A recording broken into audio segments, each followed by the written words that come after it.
Hi everyone, welcome back.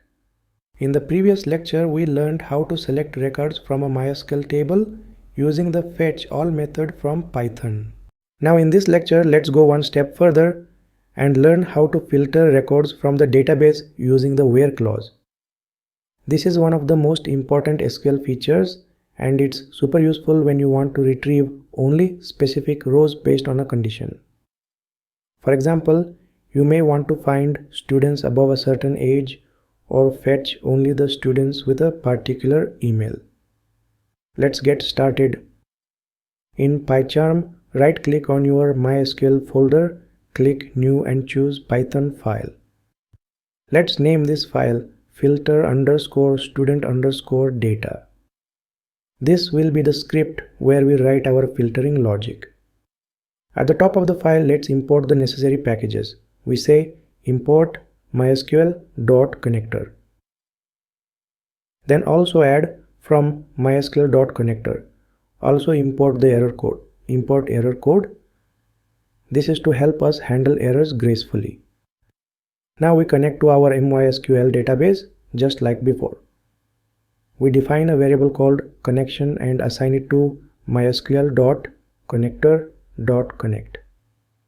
Inside the parentheses, pass these parameters: host equals within quotes localhost, user equals within quotes root, password equals within quotes your actual MySQL password, database equals within quotes student_management.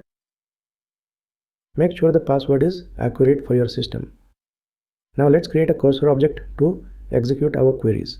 We say cursor equals connection dot cursor. Now we'll write our select query with a where clause. Let's say we want to get the students whose age is greater than 21.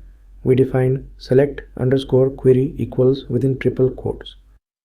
We write select star from students where age greater than %s. That %s acts as a placeholder just like earlier. Now let's define the value for age that we want to use. We say filter_value equals within parentheses 21. This tells MySQL to find all students with age greater than 21. Now let's run the query. We say cursor dot execute within parentheses select_query comma filter_value. To fetch the results, we create a new variable results equals cursor dot and call the fetch all method. Now let's print a message, print within quotes students older than 21. Now print the results using a loop for keyword followed by variable row in keyword and then results colon. Next print within parentheses row. This will print every student who satisfies the filter condition. Now let's wrap everything with try, except and finally blocks.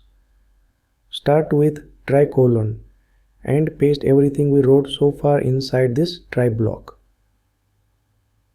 Then define an error handler block, except followed by mysql.connector. And import the built-in class error and give alias as error and then colon.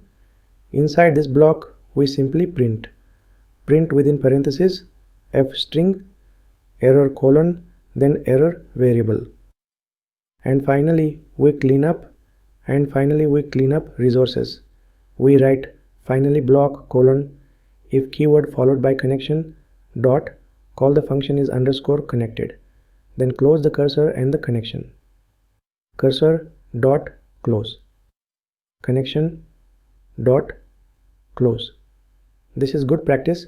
Always release resources when you are done. This block runs no matter what happens, whether the code succeeds or fails. It's perfect for cleaning up resources like database connections. Now right-click the file and click Run. If everything works perfectly, you will see the message students older than 21 followed by a list of matching student records from the database. John Wick and David Miller, who has an age greater than 21, that means the query correctly filtered the data using the where clause. To confirm this, Go to MySQL Workbench. Select the rows from students table. You can see John Wick student has a age 22. Next, David Miller is 23 years old. This is the same output we got in the console. Let's quickly recap what we learned in this lecture. We wrote a select query in Python using the MySQL connector. We used the where clause to filter records based on specific criteria like age greater than 21. We used placeholders in the query for dynamic values. We fetched the results, looped through them, and printed each matching row. And we wrapped everything inside a try except finally block, so the program is clean, safe, and production ready. In the next lecture, we'll learn how to update existing rows in the MySQL database using Python.